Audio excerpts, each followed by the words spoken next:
Good morning, students. Welcome in political science class, chapter 9, recent developments in Indian politics. This is change. Now, Indian politics, trends and developments. Contest of 1990s से कौन कौन सी government रही हैं, कौन से collision रहे हैं, किन पार्टीज़ के कोलिशन थे, ये सब हम जो है इस चैप्टर में रीड करेंगे. In the last chapter that Rajiv Gandhi became the prime minister after the assassination of Indira Gandhi.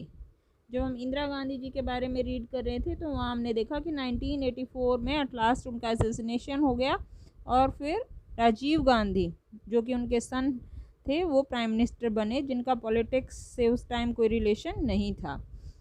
As a pilot job कर रहे थे वो. He led the Congress to a massive victory in the Lok Sabha election held immediately thereafter in 1984. और 1984 में ही इंदिरा जी का assassination हुआ था, तो उसके बाद जो इलेक्शन हुए 1984 में तो कांग्रेस को मैसिव विक्ट्री मिली. As the decade of the 80s came to the close, जैसे कि स्टार्टिंग में मिली थी 80s के. The country witnessed 5 developments that were to make the long lasting impact on our politics. तो ये 5 ट्रेंड्स कौन से थे उनके रिगार्डिंग है यहाँ. First, the most crucial development of this period was the defeat of Congress party in the elections held in 1989. और 84 में इतनी मैसिव विक्ट्री मिली और एट लास्ट 5 ईयर के बाद जब इलेक्शन हुए 89 में, the party that won as many as 415 seats in the Lok Sabha in 1984 was reduced to only 197 in this election. तो 197 सीट्स मिली, इतनी ज़्यादा कम हो गई कांग्रेस की seat. The Congress improved it performance and came back to power soon after the mid term election held in 1991. तो 89 में जो election हुए तो वो गवर्नमेंट जो है स्टेबल नहीं रह पाई. 89 में नेशनल फ्रंट की जो गवर्नमेंट आई और मिड टर्म इलेक्शन हुए, जो बिफोर 5 ईयर्स इलेक्शन हो जाते हैं तो उनको हम मिड टर्म इलेक्शन कहते हैं. But the election in 1989 mark the end of the what political scientist have called the Congress system. तो बहुत सारे जो पॉलिटिक्स के जानकार हैं उन्होंने क्या कहा कि कांग्रेस सिस्टम जो था, era of political one party dominance हमने रीड किया था, वो ख़त्म हो चुका था अब तक. To be sure, the Congress remained an important party and ruled the country more than any other party even than this period since 1989. और अब तक सबसे मेजर पार्टी रही थी और कंट्री को सबसे मैक्सिमम टाइम रूल किया था कांग्रेस ने. But it lost the kind of centrality it earlier enjoyed the party system. लेकिन कांग्रेस जो एक सेंटर्ड पार्टी होती थी, एक केंद्रीय पार्टी होती थी, वो वजूद जो था कांग्रेस की, वो पावर जो थी वो अब नहीं रही थी. Second development was the rise of the Mandal issue. 89 में जो गवर्नमेंट थी नेशनल फ्रंट की, वो क्यों रिमूव हुई या क्यों स्टेबल नहीं रह पाई? Due to Mandal issue. Mandal commission के बारे में आप पहले रीड कर चुके हैं 9th 10th क्लास में. This followed the decision by the new national front government in 1990s. तो 1990s में नेशनल फ्रंट की गवर्नमेंट फॉर्म हुई थी जिसके जो प्राइम मिनिस्टर थे वीपी सिंह थे. To implement the recommendation of the Mandal commission that jobs the central government should be reserved for the other backward classes.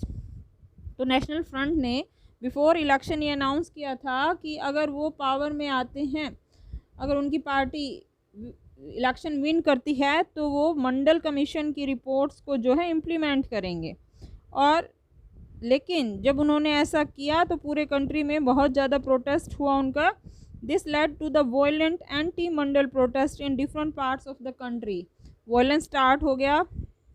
This disputes between the supporters and the opponents of OBC reservation was known as the Mandal issue and was to play an important role in shaping the politics since 1989. तो मंडल issue पर बहुत सारे जो OBC candidates हैं या OBC community है वो तो सपोर्ट कर रही थी नेशनल फ्रंट को, लेकिन जो अदर जिनको हम कहें कि जनरल क्लास से रिलेटेड, वो सब इसका बहुत अपोज कर रहे थे। इवन कॉलेज स्टूडेंट्स भी जो हैं मूवमेंट में उतर आए थे, स्कूल्स बंद हो गए थे, तो बहुत ही वॉयलेंट रूप ले लिया था और एट लास्ट गवर्नमेंट को रिज़ाइन करना पड़ा था। Third, the economic policy followed by the various government took A radically different turn. This is known as the initiation of the structural adjustment program or the new economic reforms. जो 91 में government आई उसने globalisation की policy लेके आए, बहुत सारे structural development हुए, started by Rajiv Gandhi. These changes first become very visible in 1991।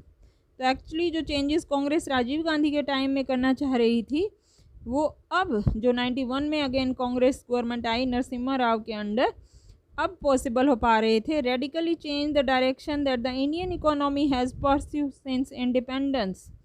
और सबसे जो है इकोनॉमी स्टेबल हुई 90s में जब नरसिम्हा राव की गवर्नमेंट थी, और मनमोहन सिंह हमारे जो है उसमें, जो कि बाद में 10 ईयर्स तक प्राइम मिनिस्टर भी रहे, उस टाइम फाइनेंस मिनिस्टर थे। These policies have been widely criticized the various movements and organizations, but the various governments that came to power in this period have continued to follow this. तो बहुत से लोगों ने globalisation का, liberalisation का oppose भी किया, लेकिन जो भी गवर्नमेंट पावर्स में आई उन सब ने इस पॉलिसीज़ को आगे कंटिन्यू किया। किसी ने भी इसको जो है इस पर पाबंदी नहीं लगाई, क्योंकि इकोनॉमिक डेवलपमेंट एक्चुअली हो रहा था कंट्री के अंदर। Fourth, a number of events culminated in the demolition of the dispute structure of Ayodhya known as Babri Masjid in December 1992। और एक नया इशू जो है, कांग्रेस गवर्नमेंट थी सेंटर के अंदर नरसिम्हा राव की, 1992 में जो है बाबरी मस्जिद को गिरा दिया गया था, नोन एज द बाबरी मस्जिद, जो कि अयोध्या में है। This event symbolized and triggered various changes in the politics of the country and intensified debates about the nature of Indian nationalism and secularism. तो ये ऐसे कैसे हुआ, एक सेकुलर कंट्री के अंदर जो है एक मस्जिद को, एक मॉस्क्यू को कैसे गिराया गया। These developments are associated with the rise of BJP and the politics of the Hindutva. और एक ये नया टाइम स्टार्ट हो रहा था जबकि लोग जो है बीजेपी को प्रमोट कर रहे थे, जो कि स्टार्टिंग से ही हिंदुत्व को प्रमोट करती थी। Finally the assassination of Rajiv Gandhi in May 1991। और जब वो मिड टर्म इलेक्शन के रिगार्डिंग जो प्रोपेगेंडा प्रचार प्रसार कर रहे थे, तो उसमें उनका असैसिनेशन हो गया। Led to a change in the leadership of Congress party, leadership change हुई। He was assassinated by Sri Lankan Tamils link to the LTTE. उन्होंने जो उनका मर्डर किया when he was on the election campaign tour in Tamil Nadu. In this election of 1991 Congress emerged as a single largest party. तो फिर again Congress को वो जो सहानुभूति वोट मिले राजीव गांधी जी का असैसिनेशन के बाद, और फिर एक सिंगल लार्जेस्ट पार्टी के रूप में उभरी। Following the Rajiv Gandhi's death the party choose Narasimha Rao as the prime minister. तो अब अगेन जो है कांग्रेस की गवर्नमेंट थी और नरसिम्हा राव जो है प्राइम मिनिस्टर थे। नेक्स्ट स्टार्ट होता है ईरा ऑफ कोलिशन, जो कि हम नेक्स्ट क्लास में रीड करेंगे। This is all for today, thank you.